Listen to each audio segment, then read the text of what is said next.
Bonjour à tous et bienvenue sur le plateau de Plateforme Santé, votre nouvelle émission santé, où nous sommes ravis de vous accueillir. Alors, nous allons parler d'informations relatives à la santé de tous et nous allons vous apporter des réponses concrètes qui vont vous être données par des professionnels de santé, puisque la devise de cette émission, c'est la prévention santé, c'est mieux vaut prévenir que guérir, mais Marcel Ichoux, le docteur Marcel Ichoux va nous en dire plus.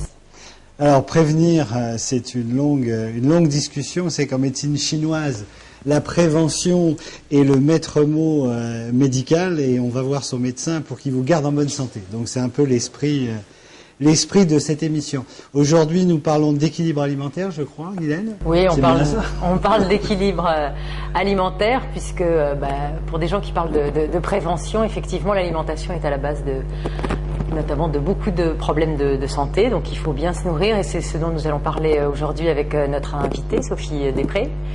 Sophie Després, vous êtes diététicienne. Oui, c'est ça.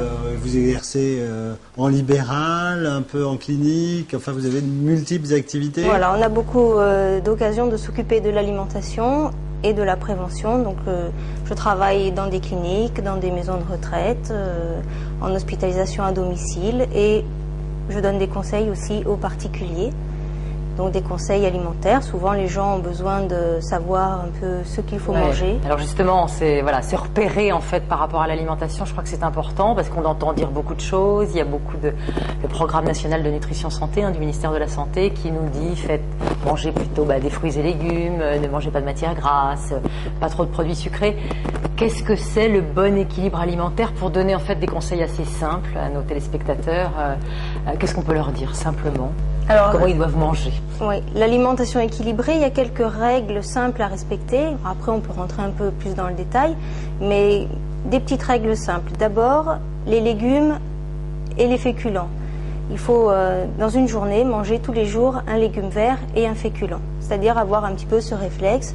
Le midi, je mange des pâtes. Le soir, je dois manger un légume vert. Alors vous dites un légume vert, mais les campagnes, 5 fruits, 5 légumes. Oui, alors ça c'est le légume d'accompagnement du plat. Mais c'est vrai que la campagne de promotion de l'alimentation équilibrée, c'est 5 fruits et légumes par jour. Alors souvent les gens se disent 5 c'est beaucoup, c'est pas possible, comment peut-on y arriver? En fait c'est pas compliqué. Par exemple au petit déjeuner, si vous prenez un fruit ou un jus de fruits, ce qui peut être équivalent, vous avez déjà un fruit. Après en entrée vous pouvez manger une crudité, vous avez un légume. Après avec votre plat de viande, un deuxième légume. Vous pouvez terminer avec un fruit. Après on est qu'au midi, donc on est déjà à 4. Voilà. Par rapport à ça, on est déjà à 4. Le soir, on prend un potage, par exemple, en hiver, on a des légumes dedans. On est à 5.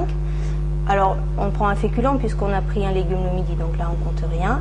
Et on peut terminer par un fruit si on veut. On est à 6. Alors, je suis content de rencontrer des diététiciennes. J'en rencontre pas beaucoup parce que je m'occupe globalement de la santé.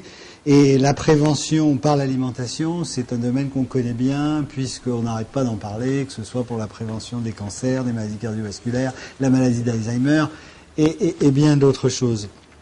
Mais quand on dit 5 fruits, 5 légumes, concrètement, est-ce que c'est la quantité qui compte ou c'est le nombre de fruits et légumes? Parce que justement, avec vous, on peut rentrer dans les détails pratiques.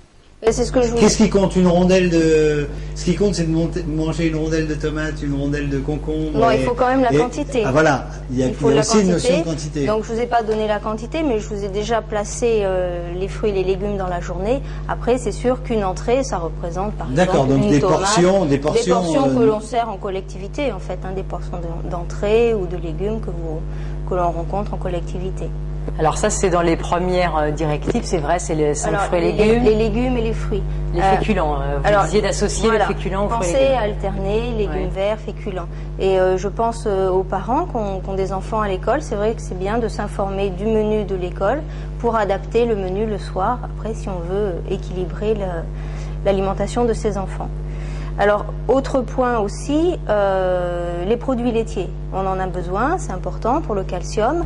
Alors, on recommande 3 par jour. Oui. Voilà, on recommande bon 3 produits laitiers par jour. Mais il y a un petit bémol, c'est le fromage. Il faut faire attention de ne pas manger trop de fromage parce que ça apporte quand même beaucoup de matières grasses. Donc, on recommande une portion de fromage par jour. pareil, petite gymnastique. Si le midi je mange un fromage, le soir je prends plutôt un laitage. Donc les yaourts, les fromages Donc en blancs, fait, à les chaque petits repas, un sucres. produit laitier quasiment. Voilà, un produit laitier et Yaourt, pas plus d'un fromage par jour. D'accord. D'une portion de fromage par jour. Méfions-nous. Donc fruits, légumes. Matières grasses. Alors là, il y a ce qu'il faut limiter en fait en termes de consommation. Ce sont les matières grasses et le sucre. Voilà, ça c'est quand on veut faire attention un petit peu à son poids, on s'attaque tout de suite au sucre et aux matières grasses. En matière de prévention, les matières grasses c'est important parce que au niveau des maladies cardiovasculaires, maintenant on sait très bien qu'il faut éviter en fait tout ce qui est matière grasse cuite. Donc le mieux c'est de cuisiner le plus possible sans matière grasse et de rajouter une matière grasse crue sur les légumes, le beurre qui va fondre ou de l'huile. Voilà. Donc il faut sans matière grasse avec des il faut oublier un petit peu la cuisine au beurre dans nos habitudes quotidiennes. De temps en temps se faire plaisir en faisant un petit plat mitonné avec du beurre cuit, mais pas dans la vie de tous les jours. La noisette de beurre ou la noix de beurre plutôt dans la poêle pour faire cuire le steak, c'est très très mauvais pour nos artères. Ouais, mais quand vous dites se faire plaisir, il y a un problème culturel. On a été habitué à une certaine cuisine. Et si on introduit, comme c'est souvent le cas, le fait de se faire plaisir ou de ne pas se faire plaisir, on vit l'alimentation comme une contrainte. Or, pardonnez-moi, mais le fait de ne pas manger forcément cuit au beurre, le beurre cuit, c'est pas forcément bon. Vous voyez ce que je veux dire? C'est qu'il y a aussi l'idée de faire passer aux gens le plaisir à ce qui est interdit, ce qui est souvent le cas. Boire de l'alcool, c'est interdit, mais c'est bon.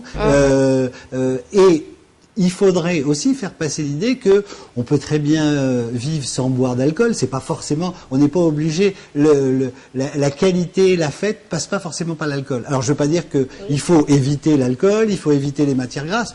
Ça fait partie de la vie et c'est très bien, mais c'est pas une équation parce que sinon on a l'impression que régime c'est contrainte et c'est pas tenable. C'est-à-dire, on est quand même confronté pour faire passer ces messages au fait de leur acceptation. Enfin, je suppose que c'est ça le problème. Oui, c'est pour ça qu'il faut autoriser des portes de sortie. Et moi, quand je donne des régimes, on aborde souvent la question, et si je sors au restaurant, comment je fais, et si j'ai des amis. Et justement, dans ces cas-là, il n'y a plus le régime, mais je leur dis, on l'oublie pas complètement quand même, on se laisse pas aller, c'est dommage d'annuler des efforts qu'on a fait pendant la semaine sur un week-end. Mais on les gère, on gère ces écarts, et puis on apprend un petit peu à être raisonnable, mais on a une vie sociale normale et on garde des moments de plaisir avec son alimentation. Plaisir et en même temps les règles, c'est là où c'est difficile parce qu'on diabolise quand même certains aliments, certains comportements. Comment pouvoir dire au fait aux gens, parce que c'est vrai que chacun en fait s'accroche à l'idée qui lui convient le mieux. Je mange moins, plus de féculents. Ce qu'il faut globalement, c'est quoi? Varier. Souvent les gens attendent de nous, moi j'ai remarqué, un régime strict. Dur à faire peu de temps et puis on est débarrassé, mais en fait c'est ça, voilà, c'est ça, on se met à la diète pendant quelques temps et puis après c'est fini, on perd ses kilos et puis après c'est fini. Mais justement moi je passe mon temps à leur dire non, ce n'est pas ça, en fait il faut adopter un mode d'alimentation équilibré et avec des écarts que l'on gère. Bon, mais écoutez, il faut toujours se garder des petites portes de sortie. Je pense que c'est vraiment un message très important ce que vous venez de dire. Et en guise de conclusion... Un petit message en guise de conclusion. Surtout, j'ai un message à faire passer parce qu'il y a la semaine du goût du 9 au 15 octobre. Vous pouvez retrouver sur www.legout.com ou sur le site aussi du PNNS pour ce fameux programme. www.mangerbouger.fr. Merci Sophie Després, à très bientôt. Merci.